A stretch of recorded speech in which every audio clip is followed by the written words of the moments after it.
ये तस्वीरें आपके सामने हैं। नायब सिंह सैनी मुख्यमंत्री के तौर पर दूसरी बार शपथ लेने के लिए जा रहे हैं। जेपी नड्डा से झुककर उन्होंने आशीर्वाद लिया।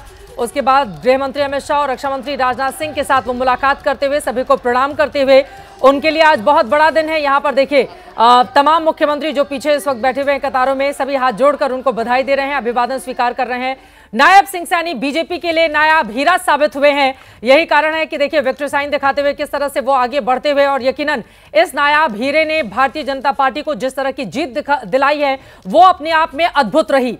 इसके पहले हमने देखा था मनोहर लाल जब मुख्यमंत्री बने थे, पंजाब खत्री समुदाय से वो आते थे, लेकिन ठीक चुनावों के 6 महीने पहले 9.5 सालों तक सत्ता में रहने के बावजूद नायब सिंह सैनी के नाम पर जो दांव चला, हालांकि गुजरात के मुख्यमंत्री बैठे हुए हैं, उनके साथ भी यही हुआ था। चुनाव के ठीक पहले ये जो गुजरात में फेरबदल बीजेपी की ओर से किया गया, उसको हरियाणा में ज्यादा दोहराया गया बजाय कि किसी और राज्य के, और यहां पर उसको उसी तरह की अपार कामयाबी भी मिली। तो इसके पीछे नरेंद्र मोदी का वो भरोसेमंद चेहरा रहा। यहां पर जो ओबीसी फैक्टर रखा गया भारतीय जनता पार्टी की ओर से हरियाणा की जनता के सामने, चाहे किसान, नौजवान का मुद्दा रहा हो, पहलवानों का मुद्दा रहा हो, जिसको लेकर संविधान के मामले को लेकर आगे बढ़ती रही कांग्रेस, लेकिन सब पर धता बताते हुए नायब सिंह सैनी, जिन्होंने शानदार तरीके से न खुद जीत हासिल की बल्कि अब तक के बीजेपी के तमाम रिकॉर्ड को ध्वस्त करते हुए वहां पर भारतीय जनता पार्टी नायब सिंह सैनी के नेतृत्व में अपनी सरकार बनाने जा रही है। और एक छोटा सा राज्य है, आप देखिए एक छोटा सा राज्य, क्योंकि इसके पहले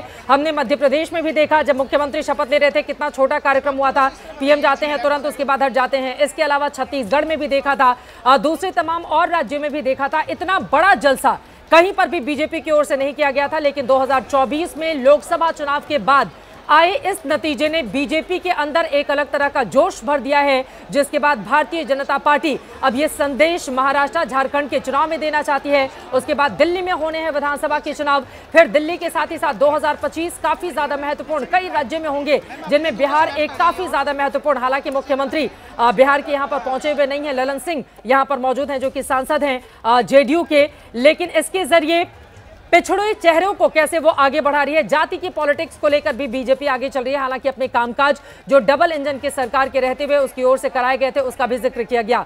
बगल में एक तस्वीर आप देख रहे हैं, कुरुक्षेत्र की लाडवा सीट से आपको बताते चले जीत हासिल की है नायब सिंह सैनी ने। पहली बार वो वहां से उम्मीदवार बने और जीते।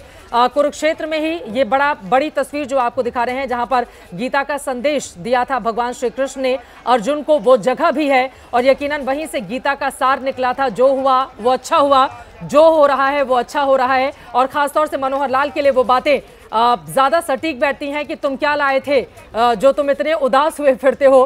तो खट्टर जी ने भी पूरी ताकत लगाई, हम लोगों ने कई बार उनका इंटरव्यू भी किया चुनावों के दौरान, और वो बड़े आश्वस्त दिखाई दे रहे थे। फिलहाल प्रधानमंत्री नरेंद्र मोदी का यहाँ पर इंतजार किया जा रहा है, कुछ देर में वो यहाँ पर पहुंचने वाले हैं। मंच पर तमाम दिग्गजों की इस वक्त मौजूदगी है। पंचकुला का ये मैदान जो भरा हुआ है इस वक्त आम लोगों के साथ, और नायब सिंह सैनी बनने जा रहे हैं मुख्यमंत्री हैट्रिक लगाते हुए। देखिए हरियाणा के इतिहास में ये बात रही है कि दिल्ली में जिसकी बनती है सरकार, हरियाणा में उसी की रहती है सरकार, लेकिन हरियाणा में अगर 2 बार किसी की सरकार बन गई तो तीसरी बार वो रिपीट नहीं होती है। लेकिन बीजेपी ने ये जो बातें वहां पर चली आ रही थी सालों से कहते हुए, तमाम लोग इसका जिक्र कर रहे थे, उसको भी पीछे धकेल दिया और यहां पर नायब सिंह सैनी ने हैट्रिक लगाई। भारतीय जनता पार्टी की सरकार बनी, प्रधानमंत्री नरेंद्र मोदी का वो विश्वसनीय चेहरा जो कश्मीर से लेकर कन्याकुमारी तक भारतीय जनता पार्टी को हर मोर्चे पर सबसे आगे रख रहा है। संविधान के मुद्दे को लेकर बार बार, क्योंकि हरियाणा इस लिहाज से भी ज्यादा महत्वपूर्ण है, कांग्रेस पार्टी के पास वहां पर 2 बड़े बड़े चेहरे थे, उसके बावजूद वहां पर अगर बीजेपी तीसरी बार सरकार बना लेती है तो फिर ये भारतीय जनता पार्टी के लिए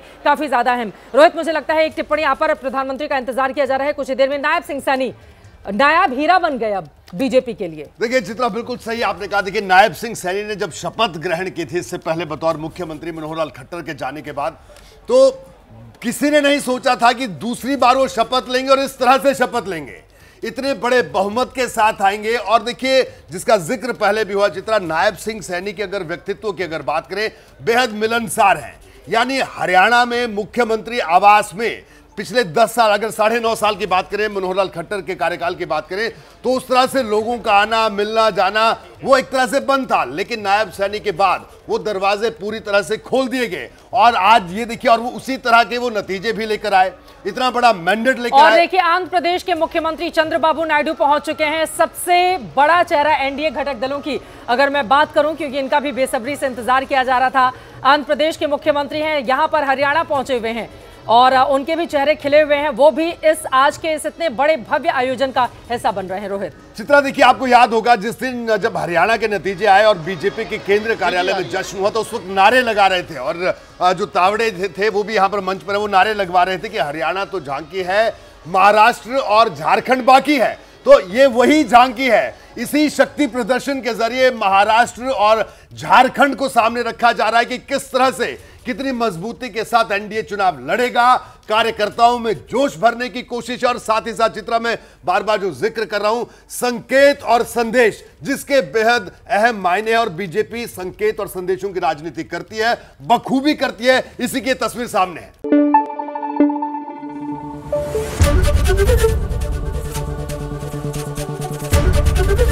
एबीपी न्यूज आपको रखे आगे।